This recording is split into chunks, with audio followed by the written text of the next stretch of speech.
Sveiki, mani sauc Aigars, un jūs esat BeSafe Latvija YouTube kanālā. Šis ir kanāls par darba aizsardzību ikvienam, kā arī ik viens var piedalīties tā pilnveidošanā, uzlabošanā, atliek uzrakstīt e-pastu vai kā citādāk sakontaktēties, un tā tad rezultēties tas var ar kādu video materiālu, kas būs interesants ne tikai konkrētam cilvēkam, bet visiem pārējiem. Tāpat tās var dalīties ar šo informāciju, tā kā izmantot maksimāli, ja jūs uzskatāt, ka tas ir tā vērts, lai mums visiem drošs darbs. Sveiki, tātad šodien mēs parunājam par to, kā un kādus dokumentus dot ģenerāli uzņēmējiem. Šajā gadījumā tur varētu būt vēl arī par kādiem citiem uzņēmumiem runa. Par valsts darba inspekciju tad mēs parunājam atsevišķā failā. Tātad, kas mums jāņem vērā? Tātad, pirmais, protams, ka mēs cenšamies izveidot vai uzturēt labas attiecības ar saviem sadarbības partneriem, un jebkurā gadījumā arī šie ir mūsu sadarbības partneri, tā kā vienmēr pozitīva attieksme. Otrā, tātad līguma slēgšanas laikā mēs dodam tikai nepieciešamo informāciju un vienmēr atceramies par personas datiem, ko tad mēs dodam, cik tālu mēs dodam un kas ir konkrētam mērķim vajadzīgs vai nav konkrētam mērķim vajadzīgs. Ja? Piemēram, ja būvniecējiem ir vajadzīga apliecība, kas apliecina, ka es esmu mācījies, tad principā pēc būtības viņam pietiek ar to, ka tur ir vārds, uzvārds, un apliecības nosaukums un apliecības numurs. Vairāk, principā, ne tur personas kodu, ne vēl kaut kādas specifiskas informācijas viņam īsti nav vajadzīgs. Tā skaitā arī mācību centrs, kurā es esmu mācījies, jo principā skaitās, ka jebkurš mācību centrs, kurš to dara, dara pietiekoši labi, jo tur ir savu kārtību, kā mācību centriem vajadzētu pierādīt savu kompetenci.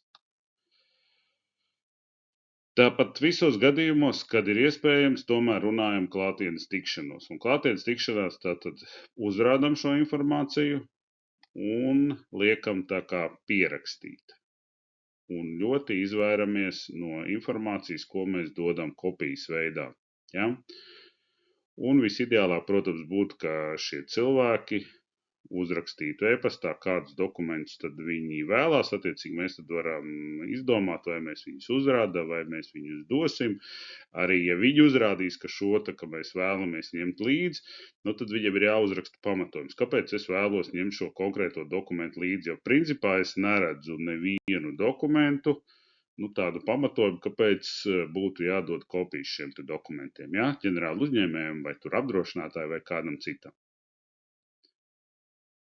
Tātad viena lieta, protams, mēs varam sagatavot apliecinājumu, un mēs tad norādam tādā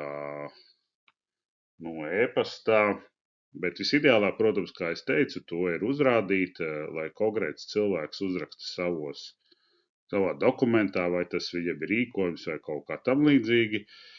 Un ja ne, tad mēs, protams, varam, kas nav laba lieta, nosūtīt e-pastā, ka tur, teiksim, Aigars Bičeks ir atbildīgais par kravu drošu pārvietošanu, ja, un viņa apliecība ir derīga līdz tam un tam datumam. Kāpēc vienmēr ir jāpadomā par šīm apliecībām, it sevišķi, ka kopijām nedodam, man ir diezgan slikta pieredze, viņi gan nav pēdējo laiku, bet es domāju, ka diez vai Latvijā kaut kas būtiski ir mainījies, ka pēc tam šīs apliecības tiek tiražētas un tu pat nosacīti strādā vai atbildi par tām lietām, par kurām tu nemaz nezini. Ja vienkārši, ja to speciālistu nav, attiecīgi mēs zinām, ka būvniecēji un tur ceļu būve un mežstrāde, kas ir tās nozares, ja, kas ir tādas stipri pārvietojamas, ja, kur pēkšņi paprasa, un tad cilvēks atrod kaut ko, un dažreiz pat viņš varbūt nesliktā veidā, viņš pat nemaz nezina, ja, jo varbūt situācija, kā mēs zinām arī starp līgumiem, ka, piemēram, ir noslēgts līgums ar kompetentu institūciju, un it kā šis speciālists, tā kā uzņemās atbildību, kas īsti labi nav, bet, pieņemsim, ka tā tas varētu būt. Un vienkārši viņš tiek iesniegts, lai gan varbūt sadarbība jau nemaz nav. Vai vispār atrodam kaut kādu apliecību, mēs esam ieraudzījuši, tā kā mums vajag, un parasti mēs zinām, ka viss ir jāsagatavo gandrīz vai tūlīt vai vakardien, tad tiek nosūtīta šī informācija. Ja nav tāda apliecība, tad, protams, ir daudz grūtāk, bet, protams, arī vispārēji informāciju var iesniegt, un attiecīgi neliederīgi izmantot. Tā kā speciālistiem no vienas puses jādomā, protams, darba devēji nedrīkst izmantot slikti šo te informāciju.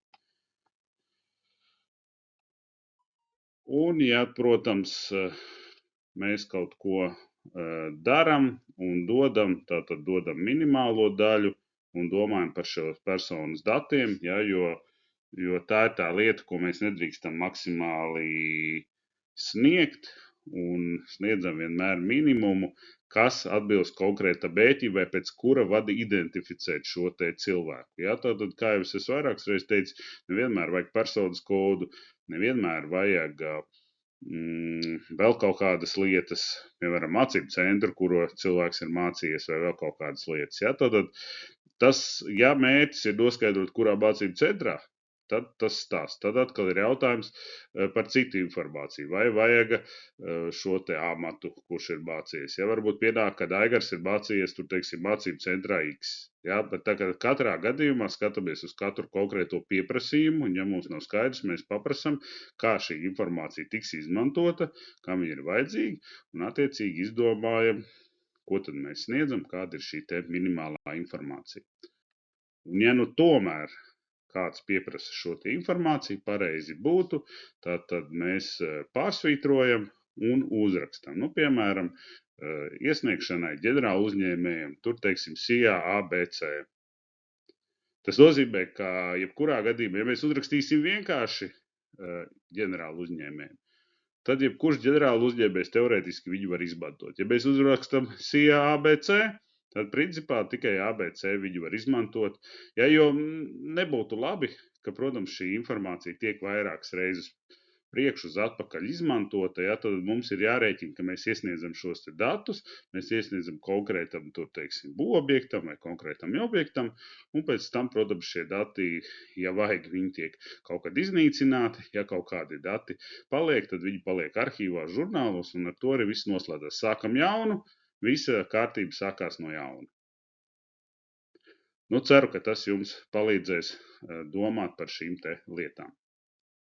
Un video noslēgumā vēlos novēlēt visiem foršu dzīvi drošā darbā.